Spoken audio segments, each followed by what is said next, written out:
What do you think about I don't know if we heard your perspective on Nick Cannon. I know it's a little bit behind now, but let's just talk about censorship all in general. We got a lot going on right now where the conversation is different. You know what I mean? We're talking where our voices are being heard on another level, and now you see people speaking out, but now you also see how white people, Jewish people in particular, they don't like certain conversations, and they're cracking a whip down on certain people having these current conversations. So what do you think about Nick Cannon's backlash, his apology, and everything like that? So here's the thing about all of this. This is what you call misunderstanding. See, when you hear information as in hearsay, the day after or the following week, it's going to be interpreted different if you didn't hear the story. Everything from Kareem Abdul-Jabbar to Charles Barkley, everybody's been getting the information late. When you really watch the show, Nick Cannon didn't do nothing wrong. But Nick Cannon at the same time went down the lane he wasn't supposed to go down. It also exposed that even though he is a brilliant young man, I always took him as a boss until they exposed him. And here's what I mean. Whenever you go work for a company of that magnitude and you've been there that long, you have to make strategic moves. You got to put people on. Everything I do in life, I put people on. I always put people there. So 10, 15 years, if I need you, I could come to you. I'm not going to do it because I want something. I'm just doing it because it's the right thing to do. And Nick Cannon didn't put nobody in place to help him out in the long run. Then you get exposed that you don't even own Wildin' Out. I think finding out that about he didn't own Wildin' Out hurt me more than the backlash of the Jews. Because I'm like, yo, you don't own? They was able to just take that away from you. Yeah. That hurt my feelings, right? That truly hurt my feelings. But one thing I could say about planning and being smart, and even though I'm not a fan of Donald Trump, let me give y'all some game. When you get in a powerful position, you're supposed to put people on, just like I said, so one day, just in case they help you. Look what Donald Trump did when he got in office. He put people in powerful positions that if he ran into any type of resistance, they was there to bail him out. Mm-hmm. And that's what you call strategic planning.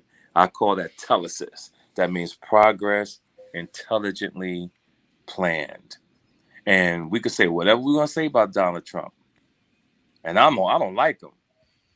But that's the way you move. And that's the way when people get in positions like Nick Cannon, you got to put people on. You got to put so many people on that they wind up in powerful places that they are there to help you. But what we do as black men and women, we get in powerful positions. And since we're the only black, we want to stay the only black there. We don't want to put another person on because you think they're going to get bigger than you or somebody's going to like them more than they like you. And this is just my opinion. And it could fall on deaf ears. And I hope that it's transpires to young men and women who are coming up in the game to understand this is what you do. You got to put people on to help them out and to help you somewhere down the line. That's just me. Another person that's been in the news lately is Kanye West. What's your take on him? Is he crazy? Is he sick? Or do you think this is all a publicity stunt? I think it's a publicity stunt, but I do know he hurt about his woman. Because any man that dates a woman that fucked that many niggas is going to hurt, yo. Now, I don't give a fuck. And I'm one of the coldest niggas in the game. I know it'll hurt me. So a man wants to walk in the room knowing that out of all the women in the world, he chose the right one. And when you walk in the room, even though she probably not even like that anymore, and it's people that he know that fucked his wife. Mm-hmm. See, when you know the people that fucked your girl, oh, nigga. I know we're supposed to be strong and turn the other cheek, but it's just something about that really can affect the man. I want to get your advice on this because when it all went down, I was like that. Where's his wife at to shut all that shit down and go, nah, we got to get him off camera. We got to, if it was that serious and things were really going on, all we see are statements that he's sick and things like that. It seemed real played out. But just talk from a man and a woman perspective. Shouldn't your wife or shouldn't, and vice versa, your husband have your back in these kind of crisis situations where in the public you are getting destroyed and diced up any kind of way they please? I totally agree. But for some reason, when I read today, they really not talking. He really going in on the mama. Yeah. He's going in on Kim. But because his antics are so crazy all the time, he has no real credibility because he's like a clown in the black community. You don't know whether to take him serious or not. You don't know if they all in on it and they all like, yeah, say that, say this. You just don't know. So when you play around the way he plays around with his life, his career, his mental state, you don't know whether to take him serious. You don't know if he's playing a game or whatever. So, you really can't put a handle on it. You understand what I'm saying? You probably work so long. The next time you do something like, fuck that nigga. Fuck that nigga. I'm being for real. Right. I could dig it. Yeah. So do you think that how do you think it's going to end for Kanye West? Do you think he's going to go get some help? Or do you think that it's going to end up bad for this dude, man? Well, one thing I don't do is predict, and I'm not psychic. That's the one thing I don't do. But as a gentleman, I wish that brother the best. I hope he doesn't become a statistic, especially in the year 2020. I can't take no more, yo. With Kobe Bryant and all the things, George Floyd and all the murders and the brothers getting shot and women getting shot this year. This is just getting out of hand. And the cops are still doing it. I just saw a video last night with cops beating up a man handcuffed already. So girls putting gasoline in boyfriends' cars and cars blowing up. Yeah. Seen that shit? Yo, damn. Blue home. Damn, that's all I can say. Damn. Let's talk a little business real quick. What do you think of OnlyFans and how it's really helping women, achieve entrepreneurial goals? Not all women, but some women that want to go there, and men. What do you think of OnlyFans? I'm sorry. OnlyFans. It's out here making women and men mad money. What do you think of OnlyFans? I never heard of. You ever watch Instagram and see them chicks shaking their ass and then they tell you to go to my OnlyFans page to get more? That's what he's talking about. Okay, put me up on game because I'm not really on top of it.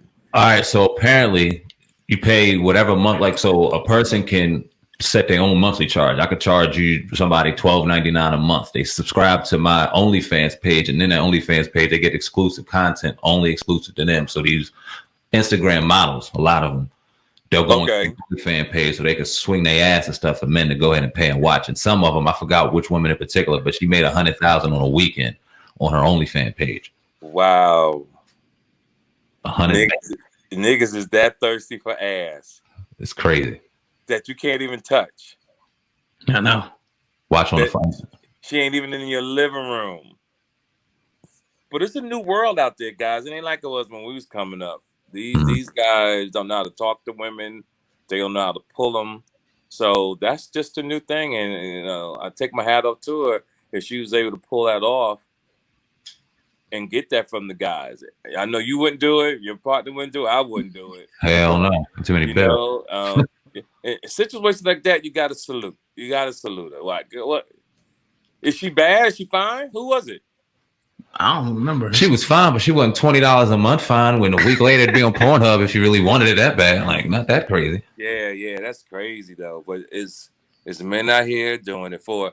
I got homies who are pimps, and they say the finest women are the ones that don't even get the most money. It's the girls that look half-ass fucked up that be getting all the dick.